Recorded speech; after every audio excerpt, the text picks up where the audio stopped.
This is a presentation of Northeast Streaming Sports.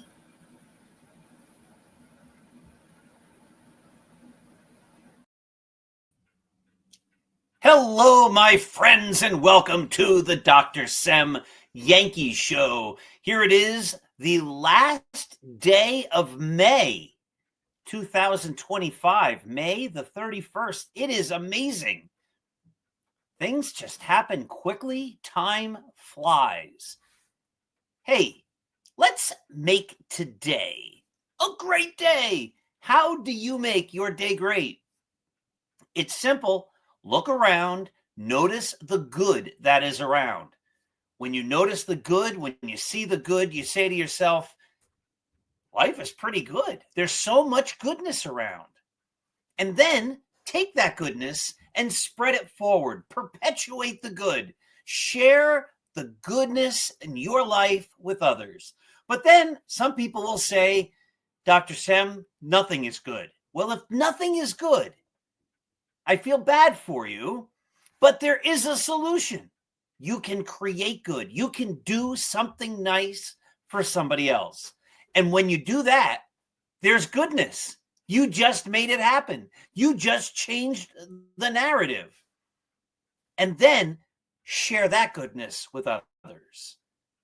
Pay it forward. Spread it forward. Remember, when you give love, it comes back to you in greater amounts than you ever gave. Quick other reminder, my dear friends, that this program and every program is brought to you by Artemisia Publishing. Artemisia is a fantastic publisher who publishes a variety of great books, including my wonderful novel, Scattering the Ashes, an award-winning novel. Scattering the Ashes. If you haven't read it, you should. They published 365.2, Going the Distance, a runner's journey. If you do not feel you can do something, read that book. That book will motivate you and teach you that you can. Of course, they also published the phenomenal Roy White autobiography, Written with Me, From Compton to the Bronx, also an award winner. And finally, another award winner, The Least Among Them, which everyone who's read has told me it's just one of the best baseball books, or Yankee books specifically, they've ever read. So go to apbooks.net, see those books and the plethora of other fine books that Artemisia publishes. And so now, of course, I'm going to introduce someone who is paying it forward. My wonderful son, Ethan. Ethan said, hey, Dad, I know you have to get the podcast done. Let me step up and help you so you don't have to talk for 30 minutes all by yourself. So, Ethan, how are you? How are we doing, Dad? I'm doing great. Thank you for stepping up and helping me do this. Happy to help. You're the best. Of course, Ethan is one of the great content creators and one of the writers at Start Spreading the News, the fantastic Yankees site. I was going to do something, but we could do this without any technology. I'd like everybody in the audience to do just one thing real fast. Close your eyes and look at the darkness that surrounds you. When your eyes are closed and you can't see anything, that's exactly how most Yankee fans will see the game tonight, the first of 3 against the Dodgers, because it's on Apple TV or Amazon something or other, whatever it is. I don't even want to say what it is. I don't know what it is, and I hate giving them any press or any whatever. I recognition, because they're taking games away from fans. So, hey, good for you guys. Good for you, Major League Baseball. Take things away from the fans who want to watch ball games. Then again, it's a 10-10 start. I wouldn't have stayed up anyway. So if you have to put the games on those pay channels, at least do it when I can't watch. Eth, how are you tonight? I'm doing well, Dad. How are you? I am well. Let's talk first about Giancarlo Stanton, not when he's coming back. But the Yankees got their rings the other day, and they were the runner-up rings, the World Series loser rings. But they made it to the World Series, so they get rings. And Stanton said, if I catch anybody wearing those things, you're going to have to answer to me, basically. How do you feel about that? Like they just made it to the World Series. They got the rings that celebrates their arrival at the World Series. They're the American League champions. And now Giancarlo Stanton says, you better not wear those things around me. I mean, I think it's the right attitude to have if you're a player. You should, and I don't want to discredit the accomplishment of winning the American League. It has been many years, over a decade, well, almost 15 years for the Yankees before they were able to make it back to the World Series. And if everything was equal and even in sports, that's what the commissioners of the leagues would want, right? 15 teams in the American League, 15 teams in the National League. Once every 15 years, they make it. And most baseball players' careers are not going to last that long. So I don't want to diminish the achievement at all, but if you are a player and you are playing on a top tier team, you are playing on a team that's always going to become, fighting to win, up there, high payrolls, always winning.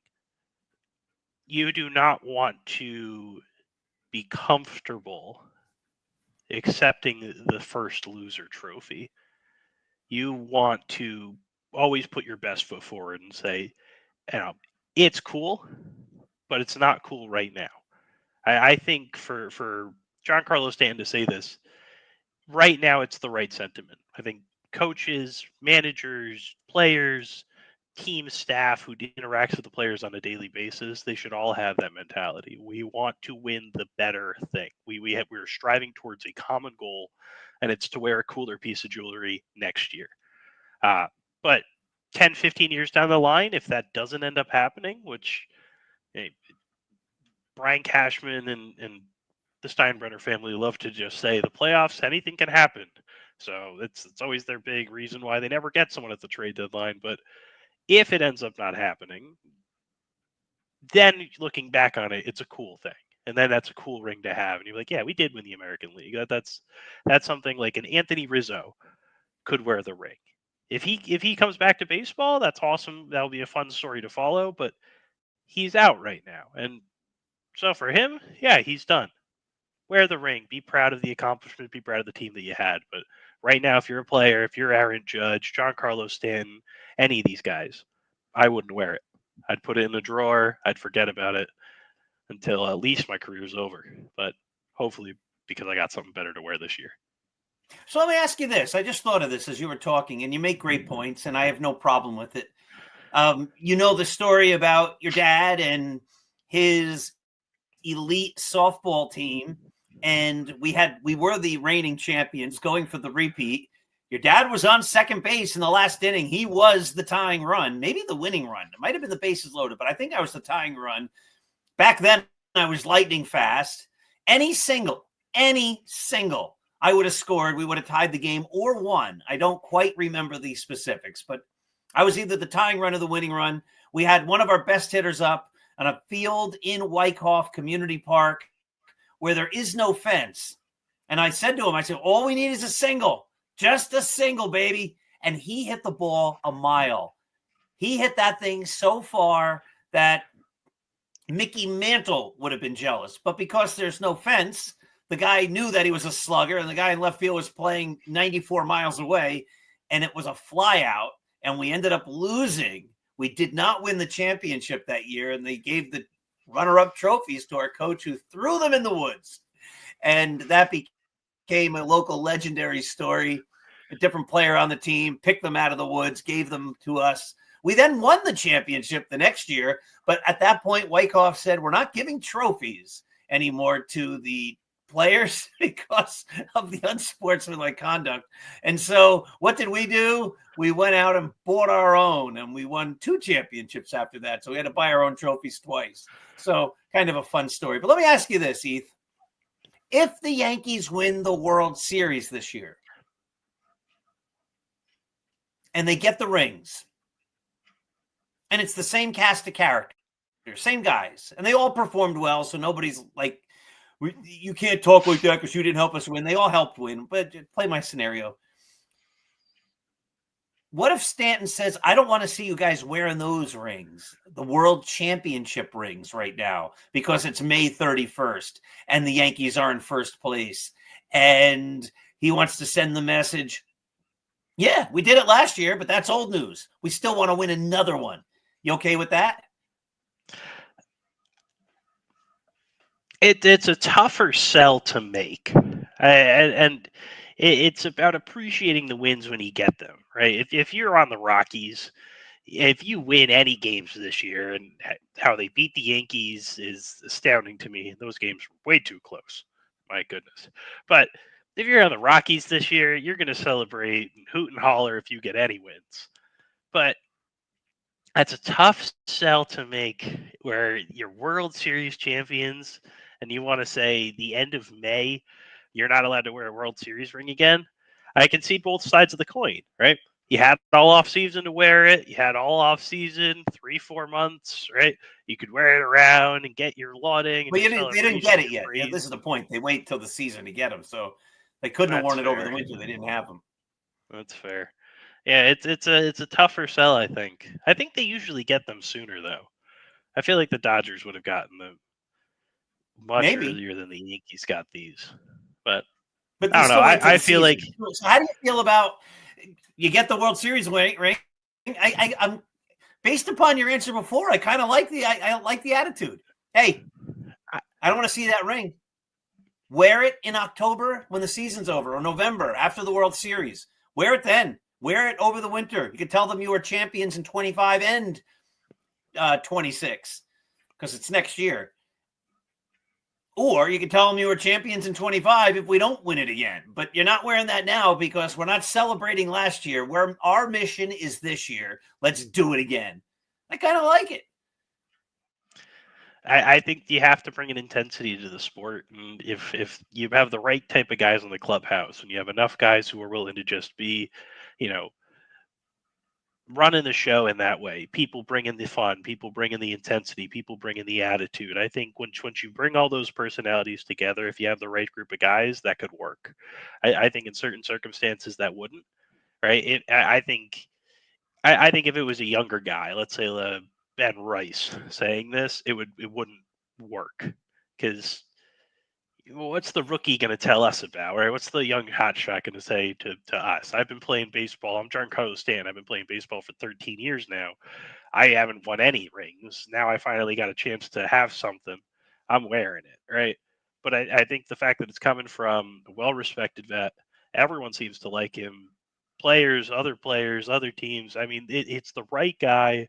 If it was him, if it was Judge, if it was Garrett Cole, I think if any of those three guys are saying it, then that's the mentality of the team, and that's what I would rally around. All right. Good stuff. All right. So here's another thing. I vacillated back and forth on this. I don't like it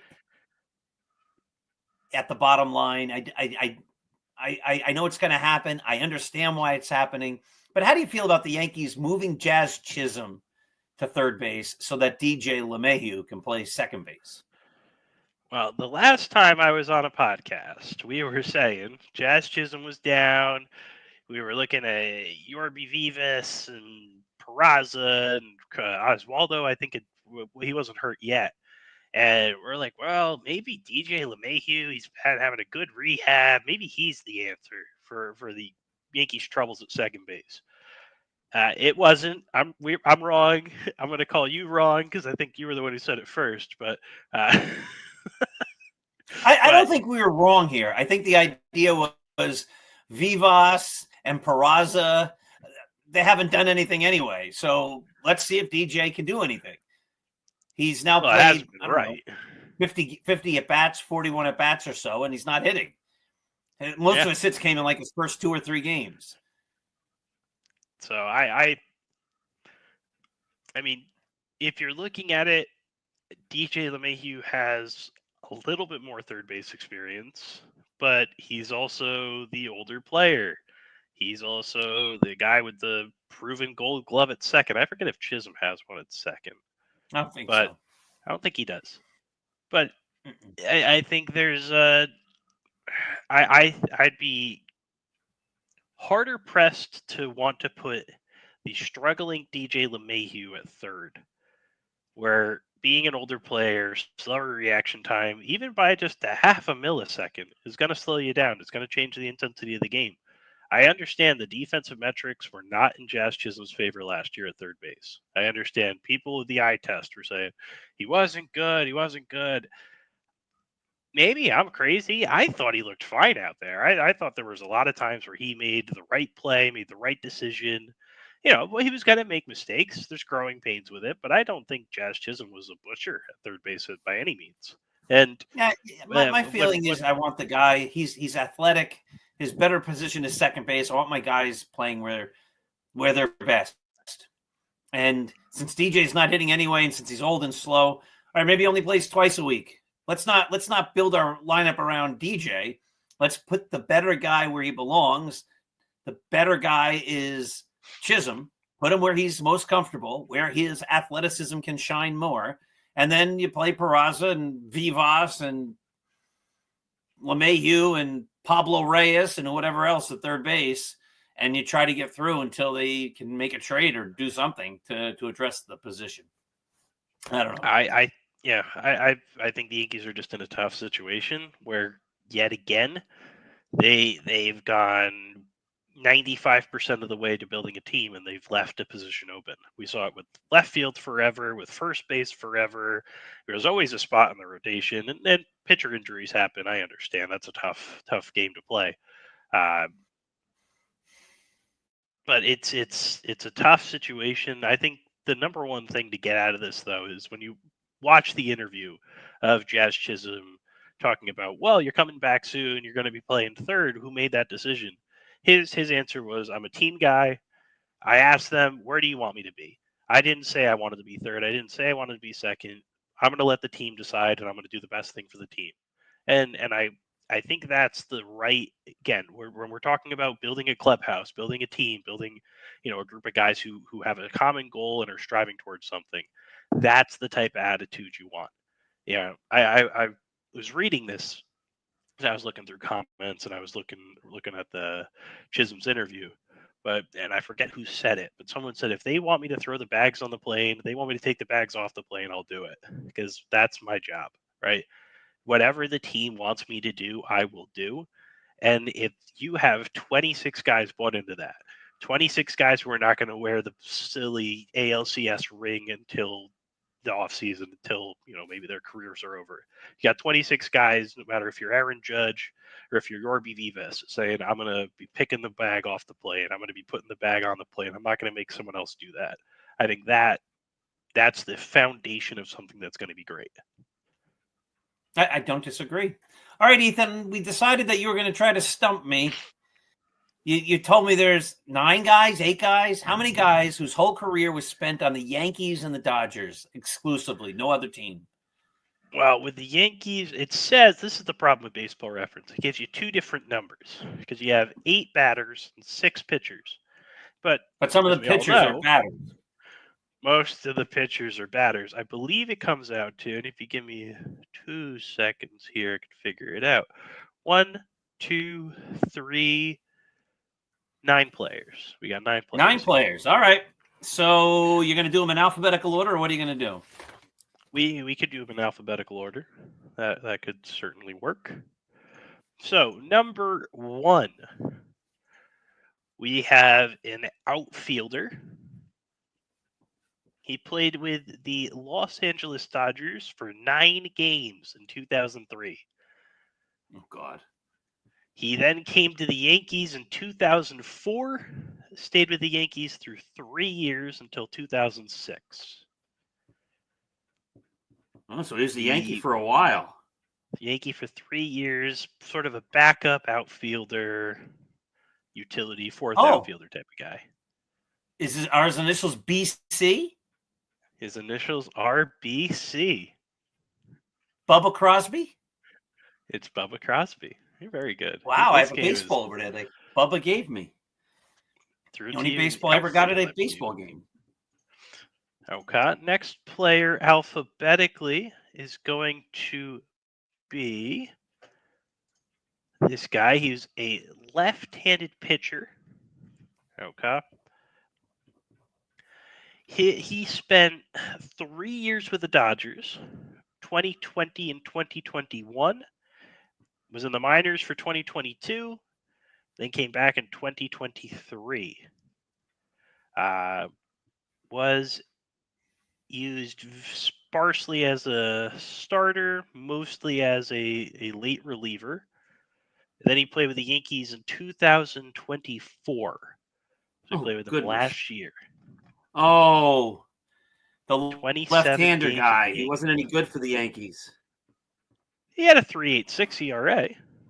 Did he really? Yeah, he's with the Angels now, but he hasn't played a game this year because he's No, been I'm hurt. thinking Jolie Rodriguez. It couldn't be because we're doing this alphabetical order. What's it? What? I'm not going to remember. What's his initials? VG. VG. Yeah. All right, we'll go This past. Go to the next one. Next one. We have a... I loaded the wrong guy up next. No, never mind. This guy was... Oh, you're never going to get this. This is impossible. He was a utility guy. Used a little bit everywhere. Second base, outfielder, and first base is what's listed. Played with the Brooklyn Dodgers from 1905 to 1915. Okay. Took a couple years out of baseball. I don't know why, but then played 22 games with the Yankees in 1918. Oh, boy. A utility player. What's his initials? JH. Is his first name Jesse? It is not. John? It's not. It is John. I have no idea. All right, we're skipping another one. I'm one for batting only 333 right now. Okay, next player is a pitcher. Okay. Pitched with the Brooklyn Dodgers in 1957, then with the Los Angeles Dodgers in 1958 and 1959, before moving on to the Yankees for 4.1 innings in 1960 and ending his career. Oh, my God. He had one These are good impossible. year. These are impossible. Wow, what are his initials? 1958, he pitched 100 innings to a 5.0 ERA. Terrible. His initials are FK. You're never gonna get these. This is great. I'm getting killed here. All right, number 5. This guy you'll get. Okay. I better. This is terrible. Right-handed pitcher, spent 4 years with the Dodgers from 2008 to 2011. Oh. Then came to the Yankees for 3 years from 2012 to 2014. I know this. He was very consistent. Yes, he was. He was great. Loved him. What's his initials? He's Japanese. He's the Jet. Yep. HK. Hiroki Kuroda. Hiroki Kuroda. I loved Hiroki Kuroda. All right, that's got 2 now. All right, let's keep going. 2. Here we go. Okay, next player, last batter. Okay. Pinch hitter, listed position. Oh, my God. He had 6 games with the Yankees in 1966 and 26 games with the Dodgers in 1969.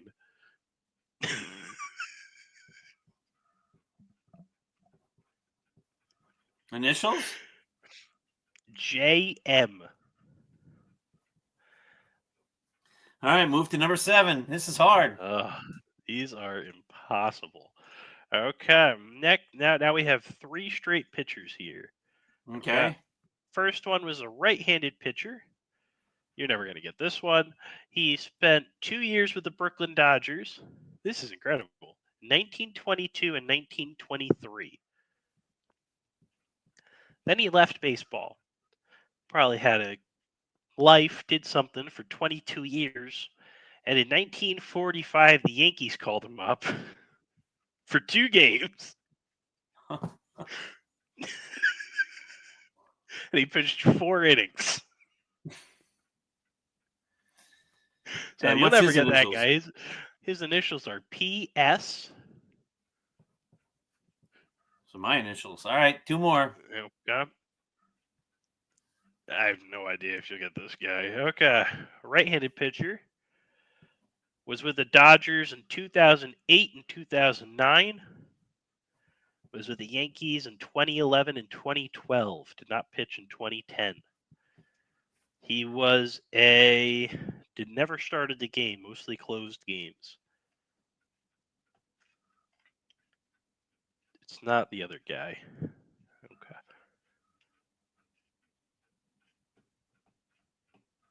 Oh, you give me initials. Initials are CW.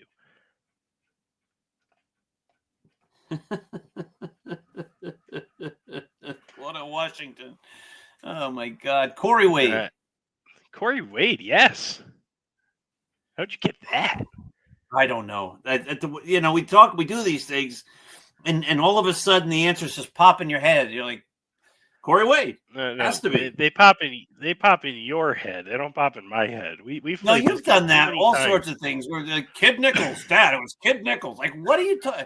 Ed Seacott. Hey. What? Eddie Collins. Like, where did you come up with these names? Big Ed Walsh. He pitched for the Chicago White Sox in 1905. Or like, what? And who doesn't know that?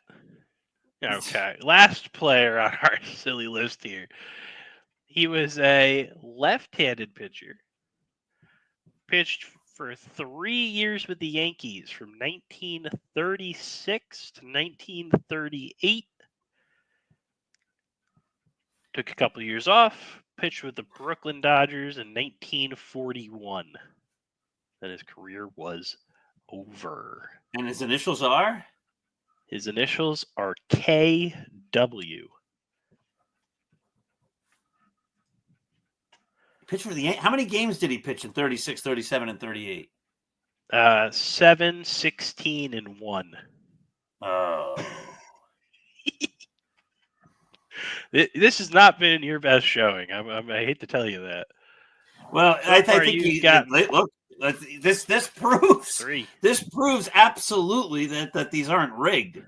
These are hard. Let's go back to the left-handed proves pitcher. we don't script the show. Proves we don't. Yeah, you could give me the names. I can pretend like I don't know, and then be like, come up with these crazy names and be like, how'd you do that? All right, so the left-handed pitcher, 2020 to 21, 23, pitched for the Yankees in 2024 last year. His initials are VG. Victor Gonzalez? Victor Gonzalez, yes. Very good. I'm batting 44%. The utility guy, 1905 to 1915, and then he played for 1918. John Hudak. Never heard of him before. Me neither. I made it up. I went to college with a guy with that name. John Hill. John Hummel. Hubble. I would not have gotten it. We're running out of time. We only have a minute to go. The pitcher, FK. He was a Yankee for 30 seconds. He was a Dodger for a couple. Give me his first name. Fred. Keen. Kip. Ooh. No, I never heard of him. All right, the pinch hitter. JM. I'll never get that one. What's him? John Miller. I might have gotten Basic that. name ever. Nah. The PS guy. What's his name? His first name is Paul. You really should know this guy. Paul Schreiber. Paul Schreiber. There is a Schreiber that rings a bell, but no. I'm going to have to look him up, though. That's an interesting guy. I wonder how he came back during the war years in 1945. That's interesting. Last guy, we're running out of time. KW is? Kemp Wicker. Wow. All right. If anybody could do better than me on that quiz, I take off my hat to you. My dear friends, thank you for watching. Ethan, thank you for helping me get through the half an hour as we sit here waiting for the Yankees and the Dodgers to play. This was the Dr. Sem Yankees Show. Thank you, everybody, for watching. Have yourselves a wonderful day. Give love. It'll come back to you. Take care. Introducing National Streaming Sports, live and on-demand sports talk programming that you can access 24/7. For the premier sports talk experience, tap into our Roku channel. Start your mornings with Mac and Jack covering all the weekend sports action. Then pour a cup and enjoy all the sports you can drink on the Coffee and Sports podcast. At midday, talk sports from east to west on the Coast to Coast podcast. Followed at night by some hot girl talk with Prim and Proper Sports featuring Sonia Pearson. Talk boxing on the Gloved Fist. Yankee fans tune in for Start Spreading the News. And there's more on the College Sports Huddle and Sports Scope with Robert Butler. There are 20 podcasts in all and 70 weekly shows giving us a 3.4-star viewer rating. To find us on Roku TV, search for National Streaming Sports on the Roku search bar. Click on the logo and you're in. National Streaming Sports, live and on-demand sports talk for America.